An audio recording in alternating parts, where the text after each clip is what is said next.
Dhantoli police ठाण्याच्या हद्दीतील Yashwant stadium परिसरातील प्रसिद्ध भगवती मंदिरातून देवीच्या मूर्तीचे सोन्याचे लॉकेट चोरीला गेल्याची घटना समोर आली आहे।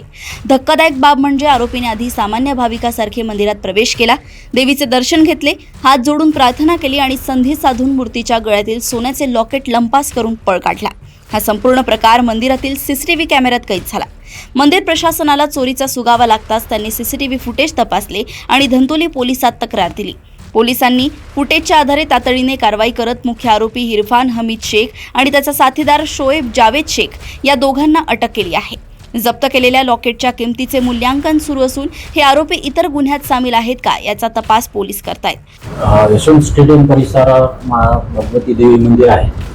दिनांक 1/26 रोजी सदर मंदिरातील देवीच्या गळ्यातील मंगळसूत्र संध्याकाळी अंदाजे 6 वाजेदरम्यान कोणीतरी अज्ञात व्यक्तीने चोरल्याबाबत मंदिरचे ट्रस्टी राजू ढोले यांनी पोलीस स्टेशनला तक्रार दिली होती। यावरून अज्ञात व्यक्तीविरुद्ध चोरीचा गुन्हा दाखल करण्यात आला होता। सदर गुन्ह्याच्या तपासात एक व्यक्ती नसून 2 व्यक्ती असल्याचे तपासात निष्पन्न झाले।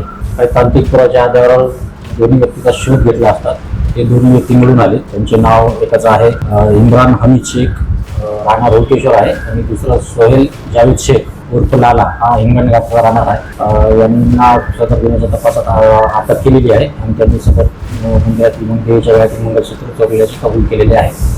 अधिक तपास चालू आहे। सदर परिसरात फिरत असताना त्यांना लक्षात आले की या मंदिरातील ज्या वेळेस कोणी नाही आहे त्याचा फायदा घेऊन त्यांनी देवीच्या गळ्यातील मंगळसूत्र चोरलेले आहे। आणि यापूर्वी त्यांच्यावर मोटरसायकल चोरीचे आणि मंदिरात दानपेटी वगैरे चोरीचे गुन्हे आहेत।